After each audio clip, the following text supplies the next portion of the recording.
Bonjour et bienvenue, c'est Bertrand, de la Fondation Magister, l'école des héros du monde réel. Dans les épisodes précédents, je vous disais que j'aime bien être déraisonnable pour résoudre certains problèmes que ma raison ne peut imaginer. Parce que notre raison, elle a naturellement tendance à s'encapsuler dans une vision réductrice du monde, un petit paradigme existentiel spécifique qui nous empêche de voir certaines choses tangibles. Et pour rappel, ce que j'appelle un paradigme existentiel, en gros, c'est l'ensemble cohérent de règles, de modèles et de vérités qui guident notre existence. L'ensemble cohérent de règles, de modèles et de vérités avec lesquels on joue au jeu de la vie. C'est aussi ce que j'appelle notre réalité interne. C'est la même chose. Et donc je vous disais que pour avoir des effets réels du mental, des effets placebo ou nocebo, il faut que ces effets soient cohérents avec notre paradigme existentiel. Et par conséquent, si vous savez briser votre cohérence interne et altérer de manière adaptative votre paradigme existentiel, vous pouvez décupler votre intelligence pratique. La recherche naturelle de cohérence est globalement une bonne chose, mais en même temps une chose incroyablement limitante pour l'évolution. Enfin, je vous disais également que notre cerveau par défaut cherche à maximiser le confort en minimisant l'effort, ce qui fait que beaucoup d'individus vivent encapsulés dans ce que j'appelle la matrice du cerveau par défaut. Une réalité interne distordue qui les empêche d'évoluer en tant que personne et de réaliser leur plein potentiel. Vous savez, plus ça va, plus je me dis que la réalité partagée, telle qu'on l'imagine objectivement, est en fait une structure biologique autonome, un tissu que tous nos esprits ont fabriqué et maintiennent par réflexion de leur recherche de cohérence individuelle les uns sur les autres, comme une espèce de réseau virtuel ou encore de rêve hypnotique partagé. Dites-vous que votre cerveau essaie en permanence de maintenir la cohérence de sa réalité interne. Ce qu'il fait pour ça notamment, c'est qu'il se synchronise avec la cohérence renvoyée par les autres individus. Mais dites-vous aussi que votre cohérence à vous est aussi utilisée par le cerveau des autres personnes pour construire et maintenir la cohérence de leur réalité interne. Et donc, à un moment donné, ce qui se passe, c'est qu'on se renvoie des balles imaginaires. A se base sur B pour construire et maintenir sa cohérence, alors que B se base aussi sur A pour construire et maintenir sa cohérence. Et donc inconsciemment, on va construire et maintenir une réalité partagée relativement arbitraire qui va sembler vraiment fixe et solide, parce qu'on est sans cesse en train d'essayer de rester cohérent individuellement. En gros, à peu près tout ce que vous le croyez parce que d'autres le croient. Et tout ce que vous pouvez le croire parce que c'est cohérent avec ce que vous croyez déjà. Et culturellement, c'est super pénalisant pour les évolutions futures d'avoir des esprits qui essaient constamment de rendre leur réalité cohérente et de s'hypnotiser. Parce que ça nous bloque dans un ensemble restreint de règles et de paradigmes existentiels. Ça empêche de penser aux solutions qui sont incohérentes avec notre réalité partagée actuelle. Ça crée une inertie qui nous fait maintenir le passé dans le futur. Autrement dit, ça nous fait tourner en rond dans cette structure tissulaire que l'on partage.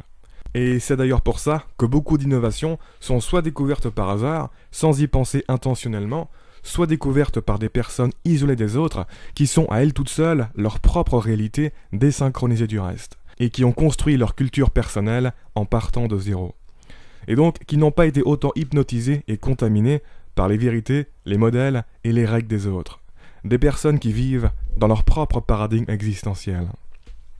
Ainsi donc, on peut voir la réalité comme une structure biologique autonome, un tissu que tous nos esprits ont fabriqué et maintiennent par réflexion de leur recherche de cohérence individuelle les uns sur les autres. Et comme tout organisme biologique, la réalité a un métabolisme qui lui permet de se maintenir en vie, de se reproduire et de se développer. Un métabolisme, c'est divisé en deux composantes, le catabolisme et l'anabolisme. Le catabolisme, c'est l'ensemble des réactions de dégradation des tissus moléculaires de l'organisme considéré. Et l'anabolisme, c'est le contraire. C'est l'ensemble des réactions de synthèse des tissus. Comment est-ce qu'un organisme se développe ? Eh bien, il y a un certain niveau de développement qui est naturel, on va dire, mais il y a aussi un autre niveau de développement qui se fait à travers une augmentation du catabolisme.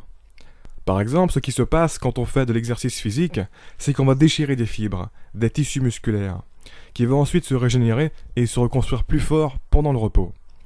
La phase catabolique de destruction est suivie d'une phase anabolique de reconstruction.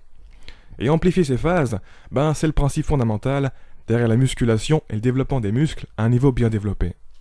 Sans catabolisme suffisant, autrement dit sans destruction suffisante, le développement paradoxalement, est réduit.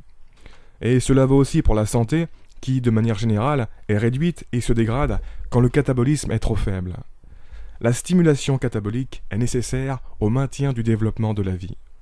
Autrement dit, dans la bonne mesure, la destruction est un catalyseur du développement. Le problème avec la réalité partagée, c'est qu'elle a tendance à essayer de se maintenir en évitant le catabolisme. Elle refuse d'être déraisonnable, de détruire ses tissus de croyances.